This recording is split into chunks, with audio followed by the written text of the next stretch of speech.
You reach for an apple at 3 p.m. because you need energy. 30 minutes later, you're more exhausted than before you ate it. You chose fruit because it's healthy, yet your energy crashed harder than if you'd eaten nothing at all. This isn't just you. According to a 2019 study in Cell Metabolism, 80% of people experience significant glucose variability from foods they consider healthy snacks. The apple that was supposed to fuel your afternoon just sent you on a blood sugar roller coaster. Here's what's actually happening and, more importantly, what to eat instead. Blood sugar spikes trigger a two-phase response that most people don't understand. Phase 1, glucose floods your bloodstream within 15 to 30 minutes of eating. Phase 2, your pancreas overcompensates by releasing too much insulin, creating a crash that drops you below your baseline level. Research from Stanford University's 2018 Continuous Glucose Monitoring Study revealed something crucial. The average healthy snack, think fruit, granola bars, rice cakes, creates a 40 to 50 milligrams per deciliter spike, followed by a 30 milligram per deciliter drop below starting levels within 90 minutes.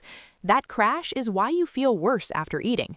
The critical factor isn't just the carbohydrate content, it's the protein-to-carb ratio combined with fiber density.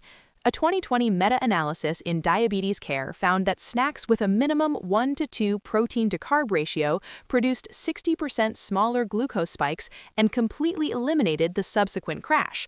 This is the formula we're using for every option on this list. Number 1, Greek yogurt with almonds. A 150-gram serving of full-fat Greek yogurt topped with 15 to 20 almonds will typically give you 15 grams of protein and 12 grams of carbs. The spike? Just 23 milligrams per deciliter. The fat from both sources slows glucose absorption even further. Number 2, hard-boiled eggs with cherry tomatoes. 2 eggs alongside a handful of tomatoes delivered 12 grams of protein against only 6 grams of carbs. You're looking at an 18 milligram per deciliter spike, one of the flattest responses you can get from any snack. Number 3, celery sticks with almond butter. 3 medium celery sticks with 2 tablespoons of almond butter provide 8 grams of protein and 9 grams of carbs while maintaining stable glucose for over 3 hours. The fiber in celery is particularly effective at blunting absorption. Number 4, cheese with olives. A 40-gram piece of cheddar or Gouda with 10 to 12 olives gives you 14 grams of protein and barely 2 grams of carbs. This creates an essentially flat glucose response. Your blood sugar won't move more than 10 to 15 milligrams in either direction. Number 5, tinned sardines on cucumber slices. A 100-gram tin of sardines on half a cucumber delivers 22 grams of protein and just 4 grams of carbs, producing only a 15 milligram per deciliter spike. The omega-3 content is an added benefit for inflammation reduction. Number 6, half an avocado with sea salt. This contains 3 grams of protein and 12 grams of carbs, but here's where it gets interesting. The 10 grams of fiber dramatically blunts glucose absorption. Expect around a 25 milligram per deciliter spike despite the higher carb content. Number 7, a 30-gram portion of walnuts. This delivers 4.5 grams of protein and 4 grams of carbs, with enough healthy fat to keep you stable for 4 hours or more. Walnuts have one of the lowest glycemic impacts of any nut. Number 8, cottage cheese with pumpkin seeds.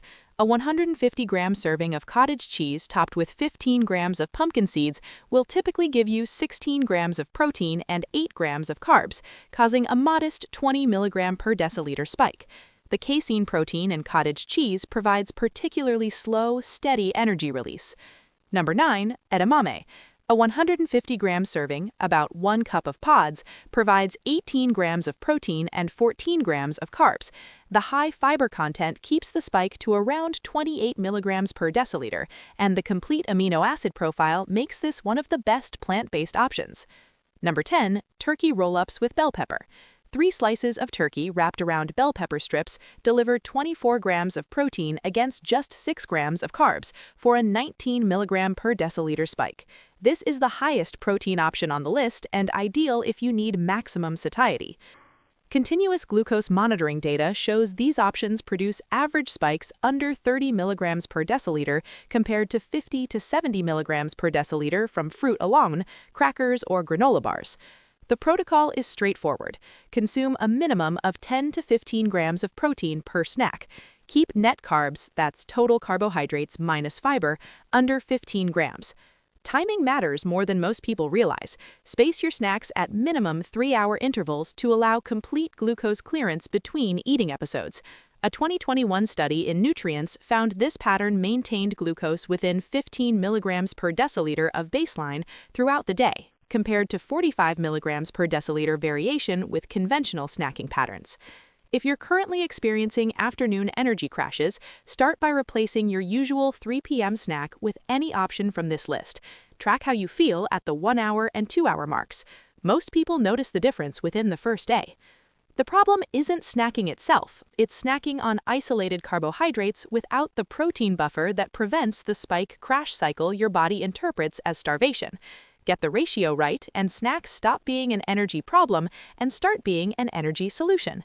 Thanks for watching, and if you found this video helpful, please like and subscribe to stay up to date with all our latest content.